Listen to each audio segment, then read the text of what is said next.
Today on the podcast, we're talking about Perplexity. We've mentioned them a lot on our podcast before. There's some new news out of Perplexity. They just are looking to raise a $8 billion valuation, along with some controversy. So there's a lot going on. Jaeden, what's the latest from Perplexity? Yeah, so obviously this is a fascinating startup that has raised millions of dollars and has an astronomical valuation. Love the company, and it's taken over Google. Two big things that are happening we wanted to break or dive into. But before we get into that, I wanted to let you know, if you have not already joined our school community, we would love to have you as a member. So every single week, Jamie and I record some exclusive content that we post in our school community with over 180 members. And we break down different ways that you can use AI to grow and scale your business, as well as ways that you can make money with different AI tools and different AI side hustles. So if any of that is interesting to you, we'd love to have you as a member of the community. The price is currently $19 a month. And in the future, we'll probably bump it up to $100 a month. But if you lock in the price now, it'll never be raised on you. So yeah, we'd love to have you as a member of the community, learning amazing things, and we get great ideas. We also take recommendations in here and make videos and content and dive into tools and review your products and all sorts of stuff. So it's a cool place. Now back to Perplexity and what they're doing. The big news that just broke is that they're actually looking at raising at an $8 billion valuation. This is absolutely astronomical. This is so much money. The goal is that they're looking to raise about $500 million. And this is all according to the Wall Street Journal, which came out with a story about this. If this actually happens, if they're able to pull that off, it's going to more than double their current valuation. So the last time they raised funding, they did it at a $3 billion valuation, which was amazing. I remember when they had a $1 billion valuation, was like, oh my gosh, this company is really, really crushing it. And they're getting up to $8 billion. And the reason why is because they're directly competing with Google for search. They're a company that is deeply competing with Google. It's an amazing product, but you can use it in the exact same you'd use Google, where you'd say, like, what is the weather in Tampa, or like any sort of question that you would ask Google. And ChatGPT typically struggles with these kind of questions that are about, current events, depending on if like the browsing feature is enabled or not. Whereas Perplexity is able to go and query and get the exact data. And it says, the current weather in Tampa, Florida is 76 degrees Fahrenheit and partly cloudy. And then also has these related queries that pop up where you could say something like, what is the forecast for Tampa tomorrow? And like tons of other questions. And also, you could use this to be like, what was Albert Einstein's, explain Albert Einstein's theory on X, Y, and Z in like a simple, concise way. And it's going to be able to give you that as well. But the thing that I really love about it is that it cites its sources. So oftentimes when you get a response from a lot of different AI models, you're like, is this thing hallucinating or is it not? Perplexity goes and cites its sources. You can go click on the links to the exactly what it's talking about. So all in all, this is a really good product. And yeah, I think this is amazing. Now, all of that being said, there's definitely some controversy because they are getting sued. So Jamie, you want to tell us a little bit about that lawsuit? Yes. Yeah. So there's been some news outlets recently who have filed lawsuits against Perplexity for using their information apparently in its I forget, they just called Perplexity pages. It's kind of almost like if you've never used it before, if you make a search inquiry, it pulls up, it's almost like a blog post, but it's an entire page of the answers to your question. As Jaeden said, it's all sourced out and there's links to different things. And I find that really helpful. There's even visuals. So it's kind of taking, really, in my opinion, search to the next level. Kind of as Jaeden said, that's why I think the valuation is so high, because you're basically trying to take down Google or become a competitor of Google.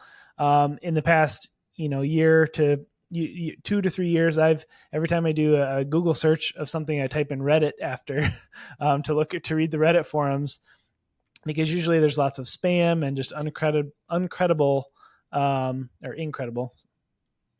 I don't know the correct phrase. Absolutely incredible. Yes, not credible sources on the first page of Google. It's mostly commercialized and ads and things like that. So, anyways, I'm not exactly sure why these news outlets are suing Perplexity unless there's information without sources. Do you know the details on that, Jaeden?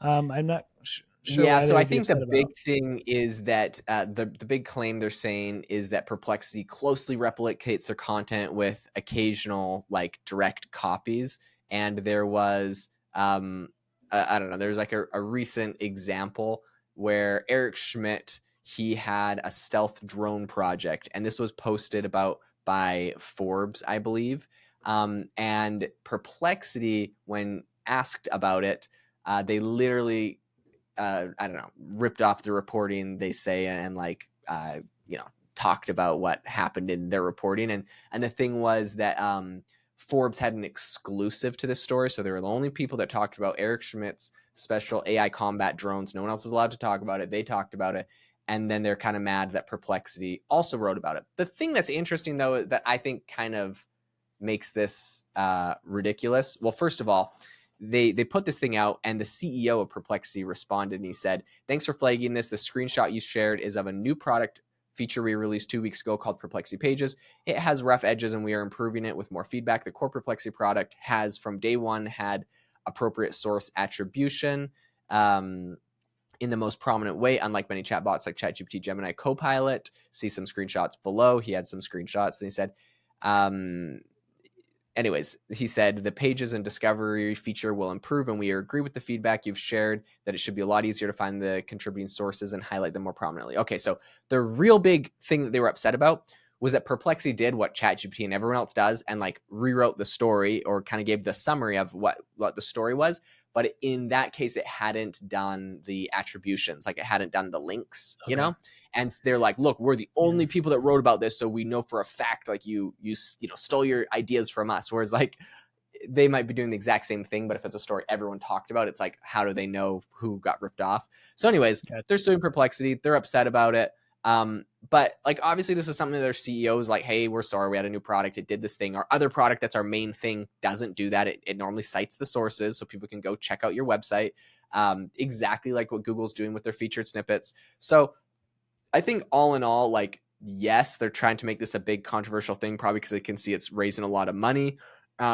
What's interesting is it says that News Corp is looking for $150,000 per infringement plus Perplexity's profits on them, that could lead to essentially massive damages depending on how this evidence is determined. They also said, quote, Perplexity is not the only AI company abusing intellectual property, and it is not the only AI company that we will pursue with vigor and rigor. We have made clear that we would rather woo than sue, but for the sake of our journalists, our writers, and our company, we must challenge the content kleptocracy. So they're upset about it. Yeah, to I say don't the know. least. I mean, if anyone's doing it by the book, I feel like Perplexity is trying at Yeah. least. So I feel like if you're going to go after somebody, like you said, go after ChatGPT or Claude, or I don't know. I feel like Perplexity deserves that lawsuit the least out of anybody. But one thing I thought of when you were talking about that is, I know a lot of news outlets have paywalls now behind some of their articles for like the Yeah. premium content for like CNBC or Wall Street Journal. And I actually randomly came across our local news had an article they wanted me to pay to read, and I'm like, I'm not going to pay to read that. That's ridiculous. So I wonder if they're scared that that Perplexity is going to take away one or more of their income streams by Mhm. not getting people to their paywall or to their page, or I guess even advertising. It could hurt their advertising dollars as well. But yeah, it definitely seems like a scared move more than anything. Yeah, so I think this is interesting.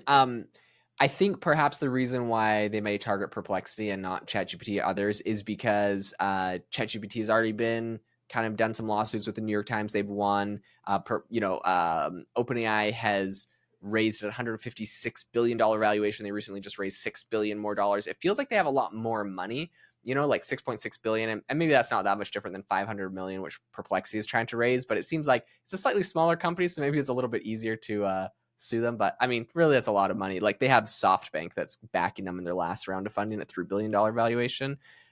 So I think it's a lot of money that they have. And apparently they make about $50 million in annual recurring revenue from subscriptions. So they're Oh. they're doing good. They're making some money. So something that's interesting about Perplexity, because aside from all the lawsuits, this is AI hustle and talking about how we actually make money from this. All of this drama revolves around a lot of this revolves around their new Perplexity Pages tool. I would highly recommend. Jamie and I have done whole podcasts on this, and in our AI Hustle School community, we have a whole episode on how to use Perplexity Pages, a whole tutorial. So if this is something you're interested in, I would check it out. This is a massively underutilized SEO tool. If you create an article using Perplexity Pages about your business or your product, there is a high likelihood, if you do it correctly, that you're going to be able to get it to rank in Google, and that you're going to be able to get a ton of search traffic through this, because they rank so much better. We're seeing pages that are getting like 15,000 monthly views just from the Perplexity Pages that can go straight to your product. So I would highly recommend, if you're doing anything, create some Perplexity Pages around it. They do a phenomenal job of doing SEO. And if you're interested in like how to set that up and do it correctly, where it actually works, go check out our exclusive piece of content in the AI Hustle School community, all about that. It's in our bonus content section. In any case, thank you so much for tuning into the podcast. If this was something that was interesting to you, and you appreciate it, make sure to go and leave us a review. Jamie and I really love the reviews. We read them all. They make our day. They make us smile.